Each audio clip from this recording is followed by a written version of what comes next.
This is a tutorial on a fabulous little piece I came across in Pianist Magazine. It's a little Presto, so it's nice and lively, and it's an excellent way to improve our finger work. Are you sitting comfortably? Then let's begin. If you're a regular viewer, then you'll know that speed is something that I still find difficult on piano, and therefore I try to make sure I'm practicing at least one or two pieces at any point in time that will help me improve my speed. And that's basically what inspired me to learn this little Presto. Now, starting slowly and gradually increasing the speed is something that I've found has never really worked for me. And I think it's because when we're trying to play fast, we need to move in a different way than when we're playing slowly. And it's maybe a little like the difference between running and walking. When I say we need to move differently, I'm thinking of moving in two different ways, really. I'm thinking first the small movements that get us from one key to the next. But then there are also large emotions that we need to help glue everything together. So as we start learning a piece that we're going to need to play fast, we need to immediately start looking at these kind of things as we learn it. The principle here is that we want to bring each finger into its optimal playing position automatically as we play, as unlike when we play slowly, once we're playing quickly, we can't make micro adjustments when we've arrived there. So we need to start looking for how we can move the fingers across the keyboard and get them into the right place each time. And equally, we don't want to be making any large movements wherever possible, so we might need to build something in over a number of notes. In terms of optimal playing position, ideally we want our longer fingers, so 2, 3 and 4, to usually play on black keys and leave the shorter fingers 1 and 5 on the white keys. When our longer fingers are on the white keys, we want our thumb to be off the key area. We want to avoid playing a white key from within the black keys. We also perhaps want to avoid thumb on a black note. And we want our hand to be aligned and not twisted. Now, all of these things are fine, but they don't necessarily always work in every circumstance, so we might sometimes need to compromise a little bit. And what makes it even more complicated is that every hand is different, so what works for one person won't necessarily work for somebody else. Let's look at some examples. Right at the beginning, we have what could be a twisted shape if we play these notes in a single hand position. If we're playing fast, we might be tempted to try this, as theoretically we want to minimize motion, as this ultimately should make us faster. However, when our wrist is twisted, our fingers will naturally move less quickly. Therefore, it will make more sense to ensure our wrist remains mobile here to help our fingers remain aligned. In this same tiny section, we have a run of notes where we start with 3 on a black key, E flat, and then we move on to the white keys, passing 3 over the thumb before changing direction. If we hold our hand in its neutral position, so without curving our fingers, when we play any individual one of these notes, our fingers will be in such a place that the next finger we want to use isn't in the ideal location. Here my 2 is almost inside the black key area. When I cross 3 over the thumb, again it lands right on the join between the black and white keys. At speed, these things will almost certainly trip me up. This means then that as we play the notes, we also need to be thinking of how to bring our next finger into play. One solution here, therefore, is to move our hand both away from the fallboard, but then back towards it again. In terms of our shorter fingers on black keys, let's consider the thumb. Our thumb's best suited to the white keys, and indeed, when we're first taught, we're always told not to use the thumb on a black key. However, there are times when this is either unavoidable or impossible. If we look at these broken triads, there are times when, for me, the thumb on a black key makes sense. However, interestingly, when I use 4-2-1 on this B-flat major triad, I have much less control over it. Therefore, when playing, I need to keep my wrist slightly higher at this point to compensate. At the start of the second section, measure 27, it actually makes sense to use the thumb on the B-flat. However, ideally we want to ensure we don't twist our hand in order to do this. Rather, we want to move the hand towards the fallboard. However, before this, we also have 2 on a white key and therefore don't want the hand too close to the fallboard here. Thus we need to use the 3 notes to bring our hand gently in. Next, what about playing from within the black keys? This same part has an area where, again, this is unavoidable. In measure 25, we have 4 on the A flat, thus 3 doesn't really have time to get all the way out to the white key area. We can, however, mitigate this by using the thumb on the F after we've played the G with 3, as this then helps us stay aligned and also to get our next playing finger 2 out of that black key area as quickly as possible. Something also that we don't often pay sufficient attention to is the position of our torso. Here, in a couple of places, the right hand needs to play right in front of the torso rather than off to the right. Again, when playing slowly this doesn't particularly matter, however at speed we might find that our hand is ever so slightly twisted to compensate. In such cases, it pays dividends to actually slightly lean to the left and inwards a little bit to make more room for the hand to align itself comfortably. Again, this might be just a very small adjustment, but can make all the difference. I'll leave it at these few examples, as this is something you will need to work out for yourself depending on the size and shape of your own hands. Long, slender fingers can more easily play within the black key area. Some people simply can't play a white key between the black keys with 3 as it won't fit. Similarly, the length of each finger relative to its neighbour will be a key factor in what works and what doesn't. Now we've looked at these concerns, let's jump into how we'll learn this. It's only 73 measures long with both parts of it repeated. It also presents a few different patterns, scales, broken triads and changes of direction and the like. For practice purposes, I split it down into 3 main sections, with the final one being a sort of coda, I guess. If you've watched my tutorial type videos before, you'll know that I start off by breaking things into fairly small units that I call snippets.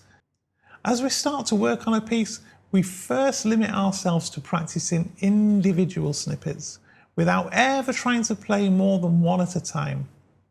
During the first day or 2, we might only look at 1 or 2 snippets at a time, as there's quite a lot to decide for each one. In the case of this Presto, the first thing we need to do is decide on both our fingering in the left and right hands, and these small movements we talked about to ensure we're in optimal position. We'll explore each snippet individually, however, ensuring that whatever fingering we've chosen gets us to the right finger to start the next snippet, of course. We do this nice and slowly at first. Pay close attention to how your hand falls on each key. How well is it aligned for the next? Would it make sense to move the hand in or out here? Ever so slightly, just to get a better alignment? If it helps, you might even put little arrows against the score to indicate in or out. However, once you've done this, we don't then spend time practicing this fingering and these movements slowly. We want to bring them up to speed as quickly as we can. Now, to allow us to do this, we have a few different options that we can use.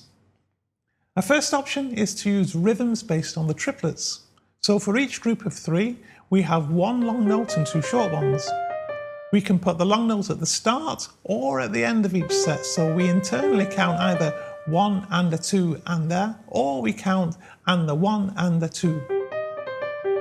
This is often a good first step, as we're basically practicing at least 2 of the notes of each set up to speed. Next, we can start to use the idea of a floating Caesura to coordinate with the left hand. So in an example like this piece, we can put the Caesura in a couple of places. We can put it first immediately after the first triplet of the second beat of each measure. This gives us 4 quick, 1 slow, 5 quick, 1 slow, then 2 quick.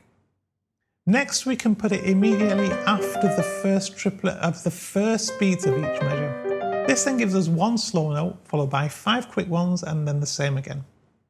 As you can see, basically, we're gradually increasing a number of notes we play quickly at any one point in time. We need to pay very close attention to how this sounds. If it isn't perfectly even, then the likelihood is that we have a finger in a less than ideal position. You might even find that when the Caesura is in one place, it feels super easy, yet when it's in another, it seems really difficult. In this second snippet, I found this to be the case. What fixed the problem for me was that in addition to the tiny movements towards the fall board, a tiny circular motion from the wrist as I did it improved things. Once you feel you've fixed any underlying problems using the Caesura, try practicing each snippet as written. We want to get to the point where this feels easy. After all, we're only playing 12 notes in the right hand here. Keep working on each snippet individually until it does. Also, we can alternate between legato and staccato in the right hand. I tend to play the staccato somewhat slower, and we can also alternate between legato and staccato in the left hand. Next, let's try adding 2 snippets together. First, we use our floating Caesura in exactly the same places as before. We can then place it after, say, the first triplet of the first beat of the second measure of each. We can place it after the first triplet of the first beat of the first measure of each. If you find all of this easy, then there's no need to overdo it. However, if you find little unevenness is starting to creep back in, then it's time to go back to problem-solving mode. I've found that often our hands will keep reverting to their old habits and forget the tiny adjustments we're trying to build into our movements. Don't be afraid to go back a step and even just work on one individual snippet for a time to get everything back on track. Next, we can try playing both snippets exactly as written. Now the next 2 snippets are just the same notes, but they're an octave lower. However, because they are an octave lower, slightly more or less movement to a line might be required. Therefore, again, work on each snippet in the same stages as we did just now for the beginning 4 measures. Don't forget to also practice moving your torso if you find this helpful for you. Now we want to try linking all 4 snippets together. We might do this first with our Caesura right at the end of each snippet. Then at the end of the first 2 snippets, finally playing through end to end. And this gives us our first completed segment. As we're going through this process, we want to start thinking about adding in our larger gestures too. This might include, say, a gentle rising and falling of the wrist for the scale type passages. You might need to build up to this over a few sessions. It's really important to avoid the temptation to rush the process. Does it feel easy? If yes, we're on the right track. If no, then we're not yet ready to move forward, and we might even want to take a step backwards. Now work on the next 2 segments in exactly the same way. First snippet by snippet, then in pairs, then in groups of 4. Notice again towards the end of this section, we have the right hand in the lower register again. Here I found that coordination of in and out plus leaning over slightly was even more important to ensure evenness. You might prefer to learn the entire first section before embarking on the second one, which is a little longer. Indeed, getting to a point where we're confident playing this with the repeat can be a better use of time than trying to simply memorize more notes. It also allows for more focus. If we're still struggling with the first section after all, then we'll not find the second any easier. However, once we've happily solved everything the first section throws at us, then the second will automatically feel easier to learn. In terms of learning the second section, we can follow exactly the same process. We start snippet by snippet, gradually starting to combine them into segments and the segments into the section. Once we can play this easily with the repeat, we're ready to play the entire thing. I hope you'll enjoy learning this delightful little piece. I think it's one of those pieces that's great to have when our friends make that request to play something for them. And if you're interested in other ideas of how to go about building some speed, then I've linked a video here on Schubert's E-flat major impromptu. And of course, if you're not already, please do subscribe to Tommy's Piano Corner. Don't forget to hit that little bell icon so you're notified of new videos as and when they're released. I thank you very much for watching today and look forward to seeing you very soon.